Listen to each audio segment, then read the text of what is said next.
Untamed is going to be untamed. It's going to be a little crazy. I want to talk to my people. I want to talk to my brothers and sisters. We can have grace and humility in how we interact with other people. Oh, hot dog, look at you. And nobody talked about what's really happening. And let's have conversations about what truth is.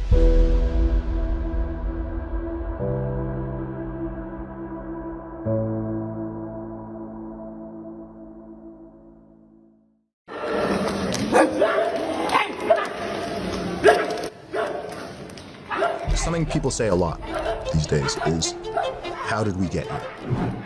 People say, oh my gosh, the world is going crazy. And I'm like, it's got here because of your silence. That's how it got here. So if you continue to remain silent, if you continue to play games, if you continue to do and say things you know do not make sense or are not right, where do you think it's going to be in 5 years? Where do you think it's going to be in 10 years? In fact, if you have children, think about the world you want them to inherit. And we've seen many times in history what happens when people go along with things that are wrong and unethical.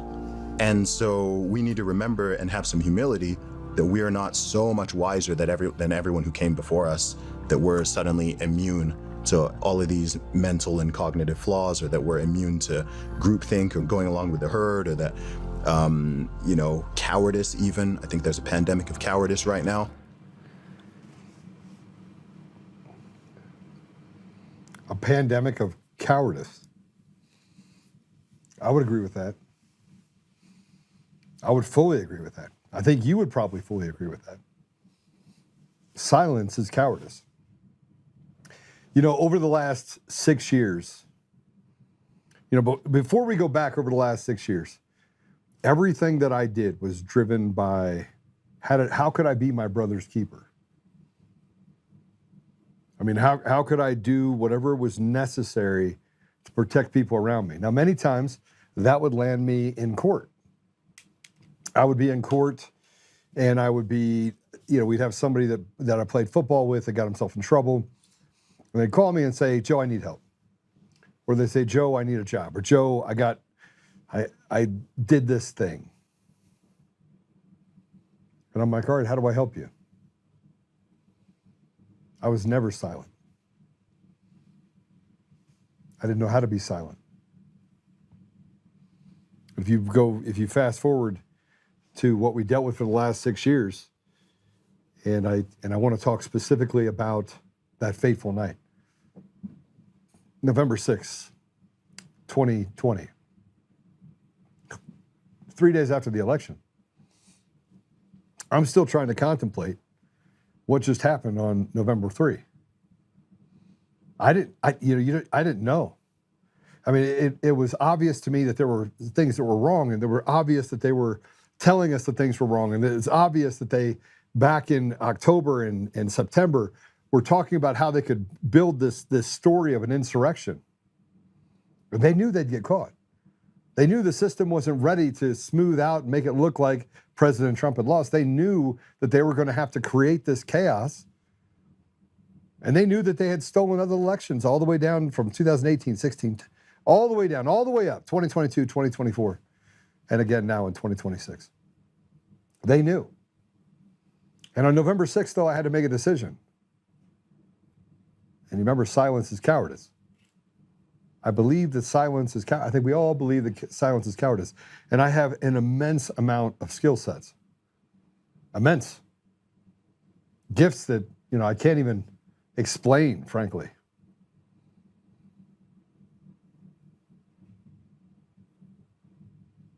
That dude is a black dude.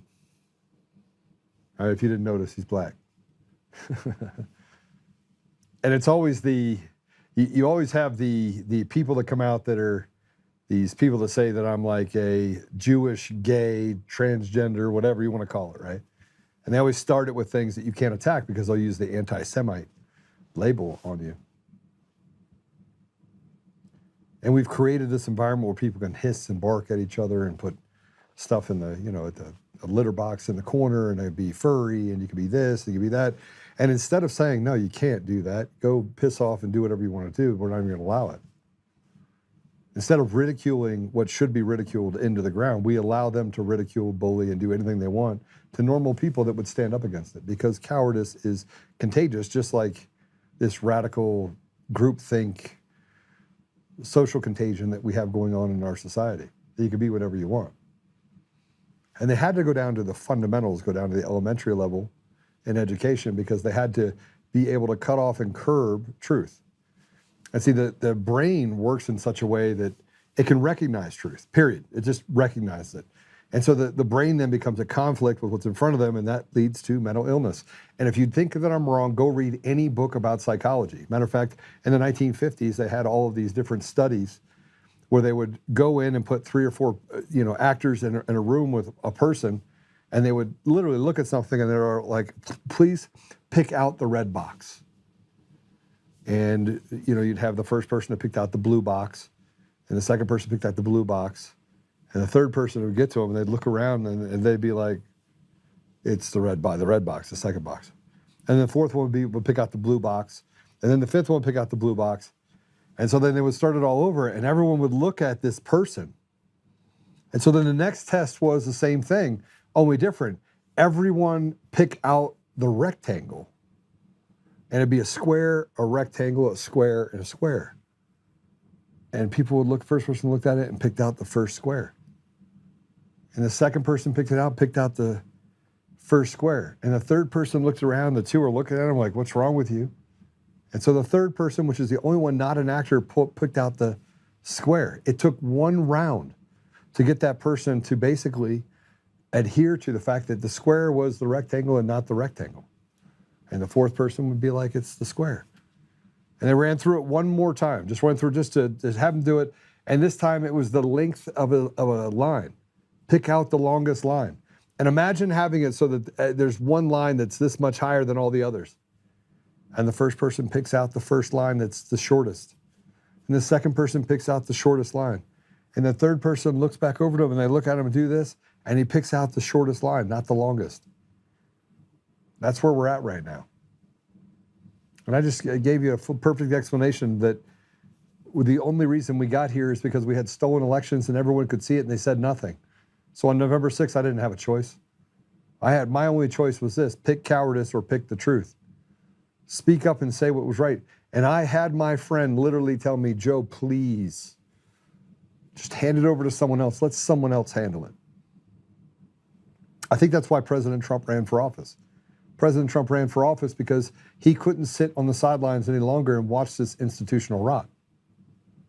And our leaders are not leaders, they're sellouts. These are people that they weren't the smartest guys. They couldn't run the race. They've never won anything, probably didn't play a sport. Literally, they were just the people that they knew could go along to get along. They knew for a fact that, no, I just want to be important. And so it was easy to buy those people.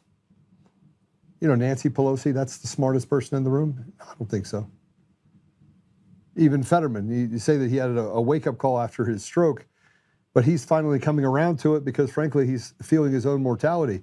But if you look at all the other people, they've already sold their souls to the devil. And it keeps rolling. They keep gaslighting. The media keeps lying like there's no tomorrow. Just over and over and over again, just lie. And we're supposed to accept it. And President Trump comes out and said, I'm not accepting it. November 6th was not difficult in making the decision to stand up for what was right. November 6th became a pivotal moment in my life because I knew that I was going to become the epicenter, and I was going to be ridiculed and attacked, and just not by just the radical left, but by the apparatus, the CIA apparatus that runs the election systems, runs the people in it, who frankly only care about one thing, and that is, how do I make money and destroy everything that's good in front of me? That's why they're Satanists. That's why they're anti-God. That's why they're a part of this communist regime. It's because they're evil. The groupthink had become, hey, it's so, I can't be a part of that because I'm not talented, or I'm a drug addict, Satanist, so society is going to push me off, so now let's just destroy society. And we think that their power, I'm going to say this. I want to play something for you. This is Kyle the Liar Clark. He hadn't done a hitter piece on me lately, so I'm going to put this out. This Kyle Clark works for 9 News. His contract is not getting renewed with 9 News coming in. He knows it. So he knows his days of being a journalist are nearly over. And by the way, if you think that the left is winning, the left is not winning. The left is not winning. Because more and more people like me, I went and danced first. I took a bunch of arrows. I'm continuing to take arrows. And I'm stepping out, but there's more and more people that are waking up to it. And the establishment and the people that want to rip people apart, those people are going to be relegated to getting back to unimportant, insignificant. And they should, because evil should not have a voice in our society. But let's play this. This is Kyle the Liar Clark, Antifa Clark, speaking about Polis going and commuting the sentence for Tina Peters. Tina Peters will be out of prison soon, thanks to Governor Jared Polis. Despite the governor's claims to the contrary, this is an act of clemency unlike any other in his time in office. Governor Polis knows he gave Tina Peters special treatment. I'll tell you why he knows. Because he took out a paragraph that has appeared in every other one of his commutation letters. Here's a paragraph. It says, quote, "You have taken full accountability for your actions and recognized the mistakes you've made in the past. You are remorseful and ready to advance to a new phase of life. I believe you will be successful upon your release. In short, you have shown that rehabilitation is possible and demonstrate how every offender can use their time in the Department of Corrections." None of that, of course, applies to Tina Peters, who has been famously unremorseful for her crimes, which she takes responsibility for only in that she celebrates what she did, leading a breach of Colorado's voting systems and an unsuccessful search for election rigging. Polis's letter freeing Tina Peters does not include the standard line, "I believe you will be successful upon your release." Polis better hope that she isn't. Because if Tina Peters is successful upon her release in helping President Trump overthrow American elections, that commutation letter is the only thing Jared Polis will ever be remembered for. Kyle Antifa Clark, directly tied to CIA assets, directly tied to intelligence assets. And I wouldn't have believed it myself. And then I started getting these phone calls again. Remember, we still have, I want to put this fresh in your mind, we still have a sitting judge right now that wants to blow the whistle on Colorado. And what's proof positive that the people in Denver and the Democrats are watching my podcast, which I appreciate. Thank you guys, appreciate you very much. Thanks for elevating my ratings. I do appreciate it. And you do so on my website too, which is kind of awesome. I mean, that's where people go to watch it. We're on Roku now. You can go to Roku. Is that they're trying to go in and tell people and ask questions and snoop around to try and figure out which, they're talking to law clerks and they're talking to the clerk of the court, trying to figure out who this judge is. But he or she has kind of spilled the beans on a lot of different things. And then we have to talk about the previous magistrates, previous judges who sat on the bench that are reiterating the same thing. And this goes back, this is a long-standing problem we've had over the last 10 or 15 years. It's gotten progressively worse. The bench now is completely rotted in Colorado. Getting a fair anything is reliant on whether or not you sit on one side of the political aisle or the other. It literally is a cabal, and they literally are the enforcer of the cartel government that's been created in Colorado. And I think President Trump can see it. I think he knows it. I think he knows that everything about what they are is right in front of us.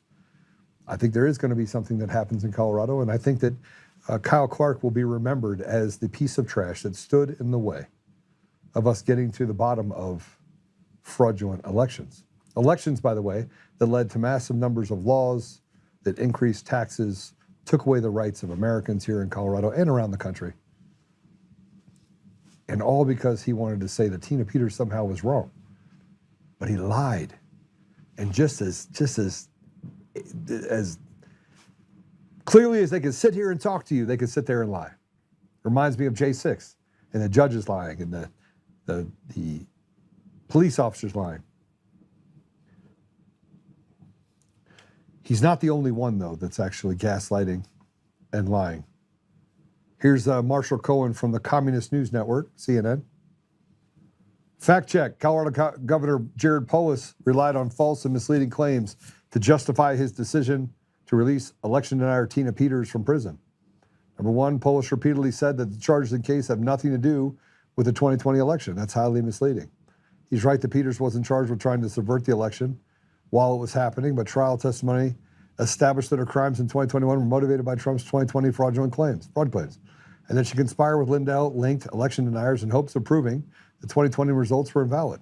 Polis repeated that Peters was certified Biden won. This is false because Biden did not win her county. Trump won Mesa County 63-35, and that is what Peters certified. She has never publicly acknowledged that Biden won in 2020. Polis' office declared to me that Peters certified the votes for Biden in Mesa County. Polis claimed nothing was compromised in Mesa County elections. This is wrong. It's true that Peters didn't compromise vote tallies. The Colorado's top election official concluded that Peters' antics compromised the election equipment.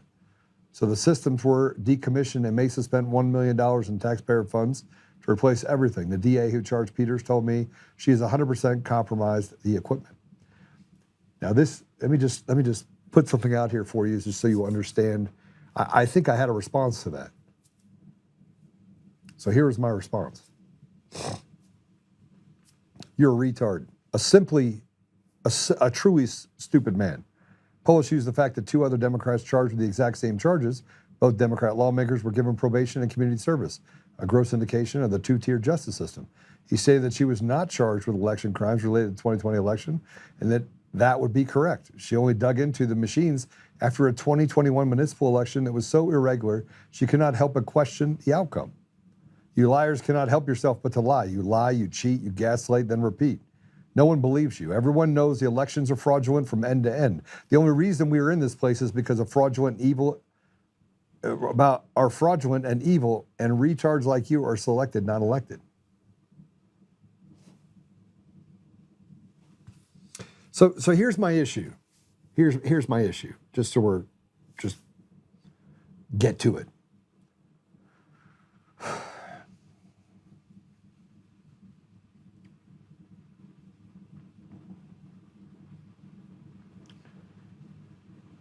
The GOP is actually the problem, because every person that I've talked to offline has said, Joe, the elections are fraudulent, but we have to do it slowly.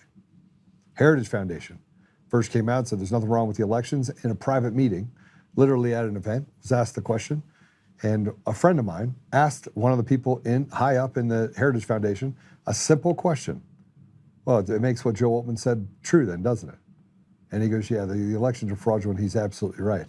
And then he looked at him as fear was in his eyes. He was being recorded and said, who are you with? Are you a Fed? He said, no, I'm not a Fed. I'm a friend of Joe's, right? And he had a seat at the table. He was in the room. He immediately picked up the phone, called me and said, hey, Joe, you need to know about this. Everyone knows that what you were saying is true. I said, okay, oh yeah, which part? He goes, all of it. And he's not wrong. There's nothing that I have said that I've uncovered or that we've been able to gather other things from other experts that frankly are smarter than me. I mean, Jeff Lemberg at Sandia Labs has been involved in some of the largest construction of systems in the world. You have Draza Smith, Sean Smith. You have the 4 reports that came out of Mesa County. You have the report that came out of Maricopa County. Again, over and over and over again, we have all the evidence. You see what voter GA in Georgia had. And now they're trying to lock everything behind a door so that voters can have no access and no transparency. They are literally running away from the American people, and we're letting it happen because we have no courage. And every single time we turn around, the same question is asked. The same question is asked. You know what the question is? It's really simple. How do we get away from this? How do we lie, cheat, and steal and take away the voice of the American people? And we just let it happen.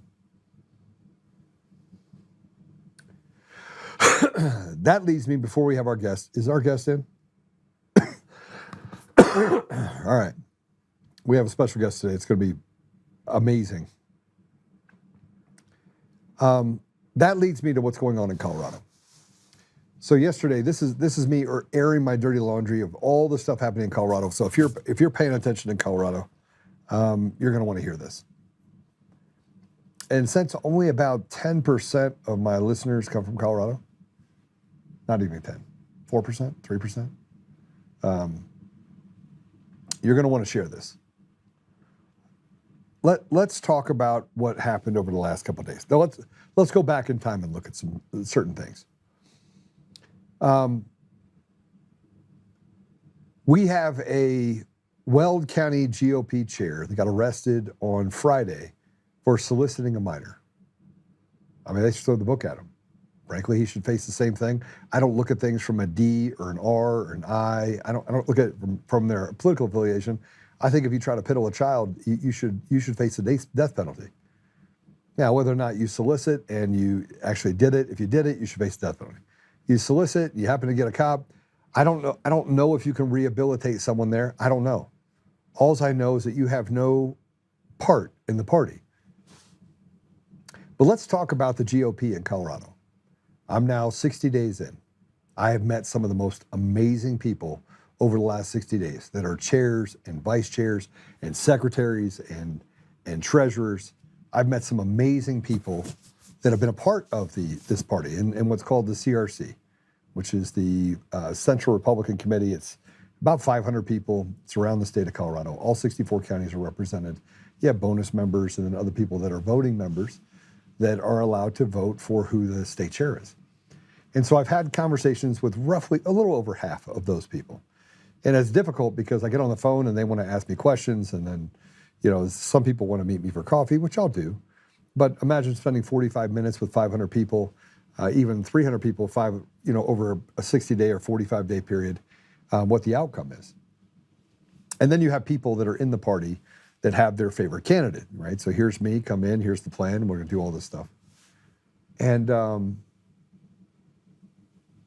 I love business. I love fixing stuff. I love organizations. I love creating opportunity, and I love winning. I love winning.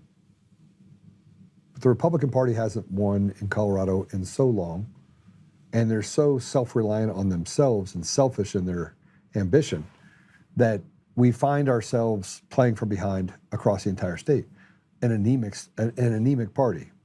And with that said, we have counties that have fought back. We have the Republican Party down in Pueblo. It's been blue for 100 years. It's finally red. So what do they do? Well, it doesn't matter what they do because they can't stop fighting with each other in certain areas. And so I'm constantly having to say, when people call me, I can't take a side. And the same thing can be said for politics holistically. If you go out and look at what's happening on the national stage, I have no idea what happened with the Thomas Massie. Actually, look it up, guys, see what happened with that election. I think that's today. But there's a large indication that we can't get along on our side. And if you're evil, it's easy to infiltrate good. And if you're good, it's very difficult to infiltrate evil because you have to do evil things in order to stay around evil. So you either become evil, or you have to prove to them that you're willing to be evil. But if you're evil, you can just come in and act like you're good and then do bad things so that you can destroy the party from inside. We have no rules of engagement. We have no standard operating procedure. We don't have any rules inside the party that say you can't act a certain way. So last night, I had a debate that I didn't know about until 4:30 in the afternoon. I didn't know about it. It wasn't on my calendar. I sent something over saying, hey, I think we have something going on Monday. Asked for an email. They said they sent it. Then they didn't send invites to anyone in the CRC. Pissed off a lot of people in the CRC that are voting members. Now, the reason why I'm bringing this up in the story is, first of all, I'm waiting for Ivan to get on because I want to bring him in. But there's alignments that happen in the party. There's alignments. We see it now. President Trump's pretty pissed off at Thomas Massie, wants him out of the party. Thomas Massie is an absolutist. He basically just only does what what he thinks is a conservative value. He will not vote against it, period. He's just 100%. He's A+ rating, conservative rating, I think. A+, A. Super nice guy, lives off the grid. But he went sideways with President Trump. And then Lauren Boebert went sideways with President Trump. And you can start seeing that there's people that are going sideways with President Trump. And so it makes people go, okay, President Trump is trying to figure out how to save the country from itself. And there are people that are stopping that from happening. Like we're a year and a half in now, almost a year and a half in to his deal. And we don't have, we're getting ready to go into the midterms, and gas prices at all-time high. We're over in Iran. The radical left has literally, I believe, teamed up with Team Evil inside of the Republican Party that frankly are just betrayers that are taking money from one organization, right? And I'm not saying that some of the stuff that we're doing is not necessary, because it is. You can sell President Trump on a lot of things if it's necessary. You know, making sure that we don't have the Bank of London and the chaos that's been created to take away opportunities from Americans and make them, you know, get basically a sitting target for Iran that is run by some of the most diabolical people out there. I mean, they kill their own people by droves, and that there's no accountability for. I mean, nobody can fight against it. So President Trump comes in and he beats the bully's brains in, and then he's like, I'm going to reset everything. The Strait of Hormuz, I'm going to reset everything, how we do everything. And is there going to be some short-term pain? Yes, there is. But do I believe that while he's doing that, he should give us what we need? I also believe that. I believe he should give us free and fair elections, get rid of mail-in ballots, and I believe that people like Thune should be held responsible for the fact that they're the ultimate betrayers of history. Because if you don't stop this, this downward spiral can all be traced back to this year. We have the House, we have the Senate, we could have broke the filibuster, we could have passed this, and the Republicans would have been in charge for the next 100 years, and we would have finally been able to take out all of these radicals. But because you have Thune that gets paid by dark money dollars and to keep in power, they can betray the people, betray President Trump, and keep him caught up in this chaos of what's happening in the Middle East right before the incoming election. Two things can be true at the same time. You can have good people out there, and they could be doing some stupid shit. And I don't have to side with stupid shit. But I also don't have to betray people and say, I hate that person. I just have to say what the reality of it is. Well, we have a fight going on in Colorado where, again, the Republican Party cannot help itself in attacking each other. We are headed towards a primary and one of the most important elections in Colorado history that will either cement the reality of 25, 30, 40% of the top 100 companies in the state of Colorado leaving the state completely. I know that at least 25% of the top 100 are in the process right now of finding a new home outside of Colorado. True story. 25%. And I have a list. This is the top 100. I know for a fact it's actually over 20, but I can say without a fact that 25% is 100% committed to leaving. And we have to turn that around. Because Democrats, Republicans, Independents, if you're just a part of Colorado, you're a slave. You're going to become a part of that system. And so they attack these people. And somebody called a guy a pedophile. And now we have this frenzy of people picking sides in the Republican Party. And the ultimate goal of this is to destroy the Republican Party. Joe Oltmann's coming in. There's a high probability he will be the state chair. Let's make this as difficult as possible on Joe Oltmann and the Colorado Republicans in order to get to a place where we have accountability. Chaos favors the op, doesn't favor the people. And they're like, okay, so if we can't get Joe, if we threw the kitchen sink out, we said he was a racist, well, that turns out to be bunk. We said he was a homophobe, that's bunk. Then we sent in the ADL with a bunch of radical leftists and said, you can't have this anti-Semite. And then they found out about me, they're like, oh, that's bunk. So what do we have to beat Joe Oltmann? Let's send him some honeypots. Well, that didn't work. Yeah, the honeypot didn't work. Joe, he's been married for 24 years. That didn't work. We tried the attacks. He just keeps plowing through it, kind of like President Trump does. Just plow through it.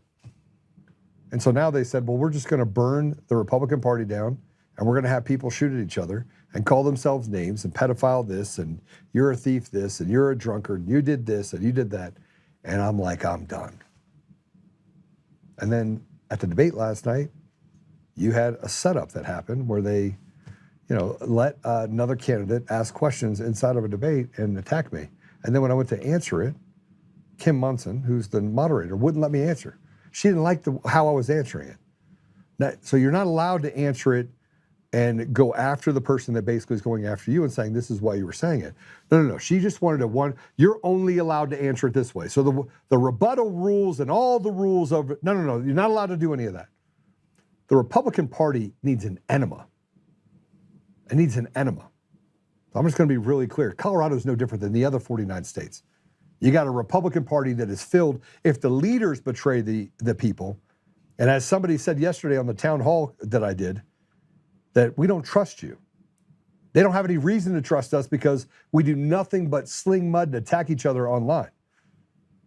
I'm more conservative. He's not conservative. He's not a part of us. He didn't do this. He didn't do that. And act like a bunch of children. That's why people like me don't want to be a part of politics. And the only reason I'm a part of it is because it's my story to tell over the last 6 years. And frankly, there's not enough people with enough talent that can get it across the finish line. And we've got to get stuff across the finish line. Not even just for Republicans, but just for average, decent people in the state of Colorado that deserve leadership that frankly will allow them to thrive and their kids to thrive. That's it. Ivan's going to come on right now. Is Ivan here? All right. Ivan is going to come on. He's a constitutional lawyer. He's a former SF guy. I think he's SF. Green Beret. He was a Green Beret. He's a great guy. He was a lieutenant colonel, and he was a commander. I mean, he wrestled, I think. He's kind of little, though. He's a little guy. Now I'm just making fun of him just because I know he'll give me shit too. He's a patriot. He's not afraid to call people out. He's not afraid to get in their face. He's not afraid for the fight. Famously, Ferone, whatever the guy's name is, the guy that was the Capitol Hill police officer that lied, got caught in the lie. Now the video is proving he's a lie. Ferone got in his face and made up all this stuff. And so we had him on to kind of talk through that and say, listen, did you ever threaten a man's family? And he would, just so we are clear about who Ivan is. When they have no facts, they just make them up. Oh, you attacked my family. That never happened. But he has been nonstop 6 years at the front, talking about showing up to every meeting. I don't know how he does it, frankly. I got a lot of stuff to do. So he goes to every meeting. He is the first one out there. He's the one that got in Hunter Biden's face and said, look, was it cocaine? he does have every funny soundbite that I've heard that comes out of it. Typically, it is like funny soundbite, AKA Ivan Raiklin. But he's been very consistent. If anybody's been consistent, it's been him. So we're going to ask him some questions. We're going to talk through some things with him related to Thomas Massie and President Trump. Obviously, I wore this shirt today. I don't have to like everything that President Trump does, but frankly, I'm in it to win it. And so I'm going to push hard on that. But let's see what he has to say. Ivan, welcome to the show. Hey, Joe, thanks for having me on, especially today, right? Look, we're wearing different shirts, but we can get along, right? Did you go change? Did you go change? No. This is what I've been wearing all day. So I'm head over to the victory party for Thomas Massie at another hotel just down the road. But I want to start off with, if you let me. Yeah, you have. Look, listen to me. I will never silence you, and I want to hear what you got to say. That's why I wanted you on. It's gonna be an uncomfortable topic. I just kind of want to give you a heads up. For who? You're gonna hate. You're gonna maybe. There's gonna be some jousting. I want to preface it, right? But I'm doing it in good faith. Bro, listen to me. You don't have to. I'm never gonna get uncomfortable. You want to know why? People have tried to make me uncomfortable. I won't be uncomfortable. I already know you're gay. Don't do it on my show. Don't tell everyone you're gay on my show. Okay, just don't do that. Okay. I'm just kidding, Ivan. Go ahead. You know what I'm referring to? Huh? You know what I'm referring to, right? What? So right now, like everybody's talking about infighting, this and that, and there's a thing happening in Colorado for whatever it's worth. I think that the key mission in Colorado, and you would agree with me, is the Tina Peters issue, right? 100%. I think everything else in Colorado should be secondary. And if there's any infighting going on, I mean, you're a man, you're a leader. Consider addressing some of those conflicts that are so secondary. Everything's secondary to Tina Peters. Everything. But what are you referring to? It's not going to get uncomfortable for me. You're a fighter, right? I am. You're a fighter, and you fight, and sometimes it appears it's bullets unnecessarily. That I take bullets unnecessarily? So I guess there's a defamation lawsuit out there. Are you talking about for Sharona Bishop? If you could address that. Yeah. That see you next Tuesday? Yeah, no. You mean the part about is her... that really necessary to litigate it? I'll litigate it. Why? Why wouldn't I? Yeah, but is it necessary? I know you can, and I know you probably will, but just consider it. Consider what? Addressing it in a better way. That she can piss all the way off. I mean, I mean, if you want to know my look, if you want to have a conversation about it, I'll have a conversation about it. We can talk about it. But I will not let a hairdresser. That the reason why Tina Peters is in jail is because of the hairdresser, right? Bad decisions that were made to turn off cameras and to do things to use a badge that they never had to do. They didn't have to do any of that. She had full authority. Nobody needed to be authorized to look at that machine. They didn't have to be authorized. They could have just walked in. You could have had Conan Hayes walk in that door, sit down, make a copy of it. She went to her IT department inside of Mesa County and said, "I need you to make a copy of this for me." And they declined. At that point, she's doing an investigation. She could have brought in Mickey Mouse if she wanted, all the way from Disneyland. And with the 20 grand that Mike Lindell paid in order for that to get done, tell me why who wouldn't go? How does that help with Tina's situation? What do you mean? So we agree that Tina Peters is number one priority for Colorado. How does that litigation help Tina? How does what litigation help you? The Sharona Bishop deal? Yeah. Ivan, let me explain something to you. And this is not uncomfortable for me. I have taken more arrows over the last 6 years than any other single person, hands down, other than President Trump. I'm the only one. I'm the only one that had people come to my house to try to kill me. I'm the only one that had my wife attacked, my children attacked. I'm the only one that I know of in modern history in the last 6 years that had to hire personal security detail to live in my home. I'm the only one I know that got poisoned and then had Clay Clark say, "Oh, you have to tell everyone you weren't poisoned." Only now to have to go into surgery and have the anthrax that I got because of him removed from my body by using special Da Vinci machines in order to pull down scarring from my kidneys and my liver. I'm the only one. Show me another person that has to go through it other than Patrick Byrne, who now is sitting in a hospital right now trying to recover for the 120th surgery that he's had in his lifetime. So look, I'm not about this whole life where nobody paid me to do anything. Sharona's been paid very well by Mike Lindell to use Tina Peters' name to go raise money that never ended up going to her lawyers. That's a fact. That's not fiction. That's a fact. And you know how I know that? Because I'm the one that actually built the system that allows for Mike Lindell to actually collect people off of his site for his fund to raise money. And I got to see every paragraph that came across from every email and what it was associated with and how much money it actually generated. That's fact. And although I spent 3 years with Mike Lindell, never got paid $1, took his company public, and then let him borrow money of which he actually never repaid me, that's truth, right? And there's not a single thing that you or anyone else could say I've done that has worked against the interest of the American people. And I have never done anything in the last 6 years that would remotely put me in the same category as someone that has been selfish or selfish in my intentions or anything that I've done for other. Over 900 flights over 6 years. That's reality.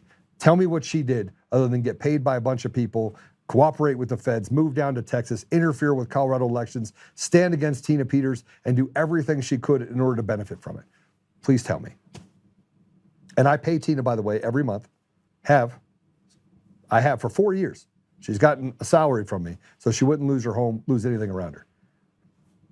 So what have I done that at any point has benefited me, other than sacrifice and spend millions of dollars helping other people in this race, in this fight, including Tina Peters? What you just said, has that ever been put out publicly? No, because I don't put it out publicly. This is the first time I'm hearing any of this. That I pay her a salary? No, that and the other things that you just mentioned. Yeah, but you don't know because everyone talks shit about me over because I'm a competent individual and because I'm strong. And if they came to my face to do something to me, I'd throw them around like a fucking rag doll. That's why people don't say anything to me in my face. They just talk shit about me out around everyone else. And that's why I have to have conversation with lawyers. And when I sat on the stand for two days, the only reason that Mike Lindell wasn't found to be malicious in his prosecution for defamation was because I sat on that deal and they said I was credible and I was non-defamatory. Because everything that everyone got sued for was based on what I came forward with against Eric Coomer.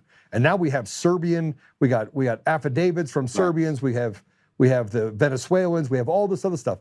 I literally in the tip of the fucking spear, and I have never once come out and said, oh, feel bad for Joe Oltmann. No, I just continue to do my show. I continue to do what's right, give people money, support people, and do what God has led me to be. The same as you. Same as you. And when people call me and say you can't talk to this person or talk to this person, I stay steady and I go straight down the line. I'm like, okay, I'll do this for you. And then you got people that call, you got some zero in Colorado that calls Laura Logan out of the things that Joe's a bad guy. I was like, Laura, tell me why and she came right to me. This is what was said about you by this clown here. You have government actors all over the country that have done everything to slander me over 6 years. I'm still standing. And never once, Ivan, can you point to anything? I wouldn't even let you buy dinner when we went to dinner. I bought dinner, right? Why? Because I'm a guy that serves and I believe in that I am my brother's keeper and I have stayed that path. I don't have to care what people say about me. What I have to care about is what I do to protect the people around me and to make sure that I serve honorably. The same way you served in the military as a Green Beret commander. Same thing. I leave nobody behind. All right. No, I just wanted to address that because some people were telling me don't go on Joe's show and this and that. I said, well, I don't play that way. I like to actually have a conversation because if I don't go on somebody's show, I can't hear the other side of the story or all sides of the story. So I think you just put something out that I never heard of. And I think probably many people have never heard of. And then have to factor that into their decision-making process and assessing what they think about you. And I will say it over and over and over again. Those people that slander me, they slander me because they know that one, I'm effective. Two, I always tell the truth. Not part of the time, not half the time, not a quarter of the time, not 10% of the time, 100% of the time. And you know what? I hurt their feelings. But the reality of it is that I've been in this fight longer and done more than almost anybody else there. Yeah. And so you get phone calls to say, don't go on Joe's show. Oh, that sounds familiar. That sounds really familiar. And I got to put up with this from a slew of people. And more interested in finding out details that I shouldn't even expend energy and time on. All right. So I think we addressed this. You addressed it. And I tried. I mean, we tried. I got more information, so we're good. Now, now, how do you see it after you got more information? Why I'm on? I think you want to be honest because I'm here in Kentucky. Yeah. Much more credible and much more. I just want everyone to focus more on, and this is just my thought process. If we have the same end state, it doesn't matter how we get there. Everybody can take their own initiative, but to do like stray going after each other, fratricide, it may not be the right thing. A lot of people are coming after me right now because of, oh, you're supporting Massie, oh, you're supporting Gallerade, oh, or somebody else's. I'm going to just call it the way I see it, based on the information that I have. And if you agree with it, then you're going to agree with them. If you don't agree with me, then bring credible, logical receipts to maybe convince me. Hey, let me ask you a question. When you do name calling, let me ask you a question. Let me ask you a question. Have I ever called you and say, don't associate with this person, don't do this, don't go on the show, don't do this, don't do that? No. Ever? I don't do that. I don't do that either. So what does that tell you about the people that came to you that said, don't go on Joe's show, he's this, he's that, he's this? You've known me for 6 years. Tell me what I've done. Scrutinize things a little bit further. Yeah, so tell me what I've done over the last 6 years that would put me in the light that I have done anything to betray my country, the people around me, the people that are actually in this fight. Tell me not to do that, the people that tell me not to go on your show, I always tell them that you've never wronged me. You've never done anything negative or untoward towards me. Who have I wronged? I've never done business with you, but I've always been on your show. But who have I wronged? Tell me who I've wronged. I haven't seen anything other than one-sided stories that I don't want to get into those details, but I just wanted to say that there's this out there. Yeah. With that said, Joe, now that I got you fired up, Okay, I'm not fired up. I'm Let's actually good. pivot But let's talk about this. Let's talk about the vision of Thomas Massie. Hey, look, Kentucky, man. It's big. Yeah. Kentucky is the way I see it, it's a national referendum on whether or not the grassroots Americans and American citizens have a say in who becomes their elected official, and whether or not the Republican Party is going to continue to go down the path of being controlled by foreign interests that control America's foreign policy. That's the way I see it. I personally don't want Qatari influence in my Republicans or Democrats, members of Congress. I don't want Russian interference and influence. I don't want Ukrainian interference. I don't want Iranian interference. And lastly, I don't want another foreign country interfering through its citizens, such as Israel, Miriam Adelson, and dictating foreign policy and funding and buying our congressional seats. That to me is a thing. Okay. Secondly, I think maybe more importantly for those that want to stay loyal and completely blindedly loyal to President Trump, the other guy that's running, the opponent, the warm body from Central Casting, quote unquote. I've seen some of his interviews. I tried to engage with him yesterday. Actually, I was at the Pete Hegseth event that was with Massie's opponent. About 60 people showed up, maybe. And I spoke with some of the individuals in the crowd. In fact, I think either his campaign advisor or campaign manager. I know him from years ago, from the Trump 2020 campaign. That's a side note. When I tried to engage with, I call him at this point special ed, and it's because he's not able to articulate a phrase, let alone a sentence, without losing his cool. Okay? Yeah. And even when he's calm, cool, he won't take a question. He won't debate Thomas Massie. So, okay, that's fine. I want somebody that can articulate their own thoughts, and when there's a Democrat that comes their way, they can actually shut them down in a way that will convince others that they're in the right. What is convincing someone on policy? If you're not able to even convince or have a forum, or not a debate, like a friendly discussion, a cordial forum with the person you're running against, how do I know you're going to be able to go into political combat with a Nancy Pelosi, with a Hakeem Jeffries, with name the Democrat? And so I think that's a bigger picture. If you disagree with me on, you know what, you want to put Israel first, or you want to put Israel tied for first with America, I think the bigger issue than that for those people is this guy can't even defend any policy position. So then how is he going to represent not only Kentuckians, but the rest of Americans in fighting against the Democrats with such a small majority? I think that was a key point yesterday. I mean, I'm a Kentucky colonel. I was bestowed the title of a Kentucky colonel from the last Republican governor in Kentucky in 2017, Matt Bevin. At his residence, I posted the video where that actually occurs at the governor's mansion. And I feel as though, as a veteran of 25 years, also a special operator, Green Beret, people should expect that a Navy SEAL, purportedly working for SEAL Team 6, should have the moral, intestinal courage, fortitude, and ability to articulate his thoughts against someone.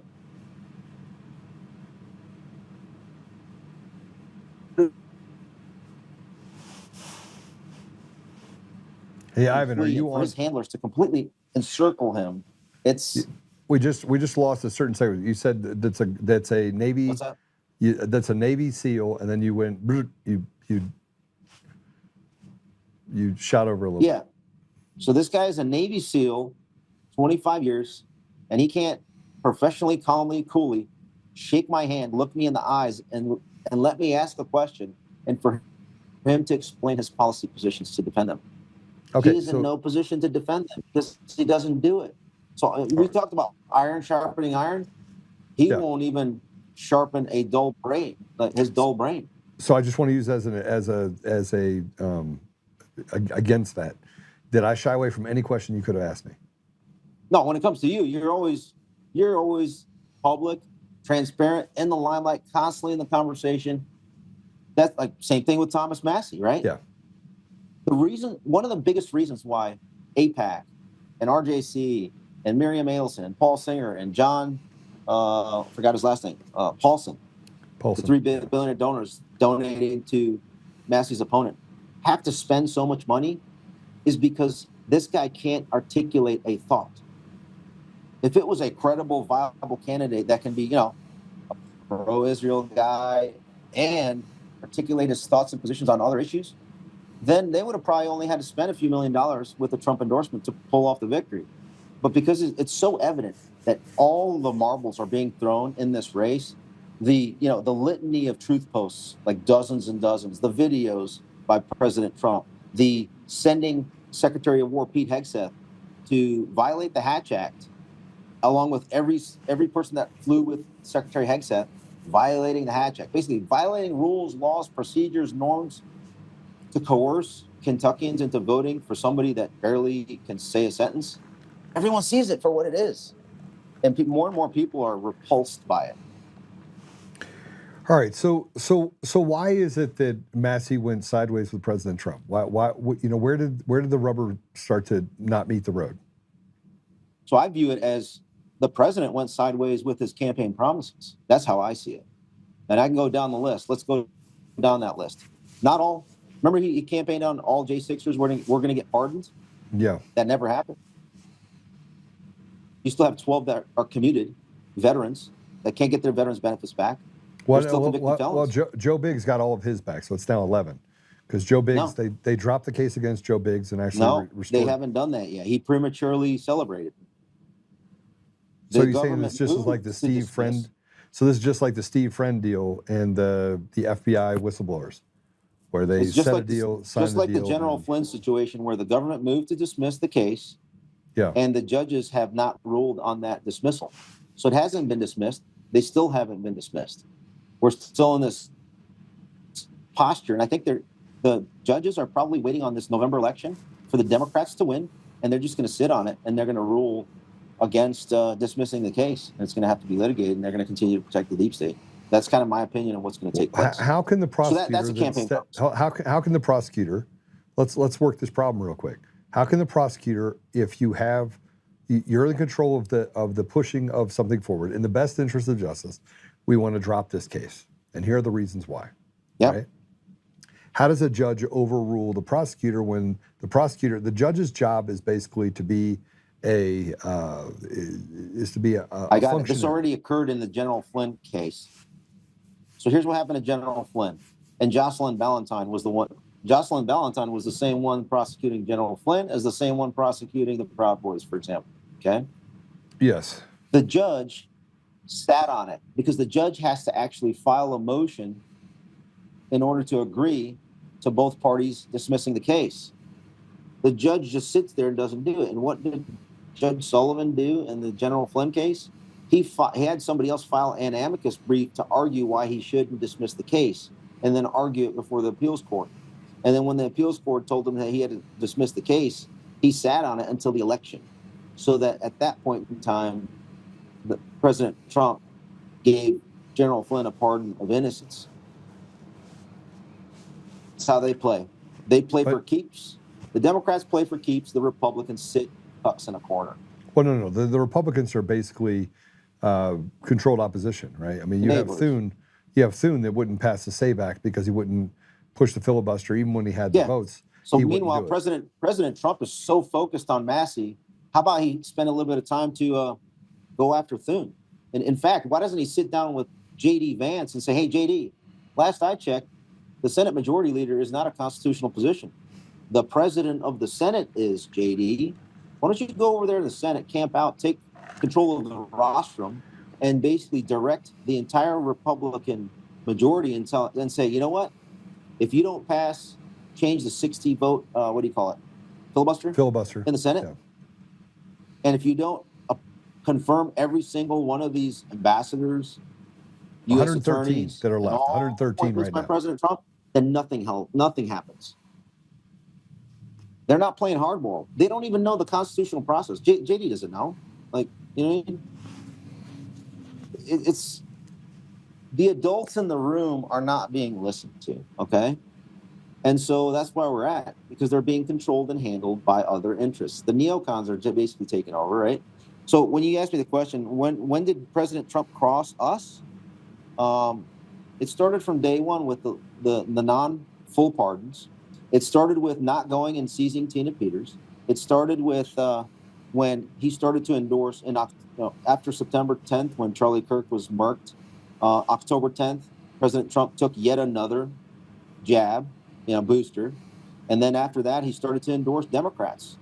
He endorsed Andrew Cuomo to be the mayor of New York. He invited Albert Bourla twice to the White House to promote FISA, to continue with the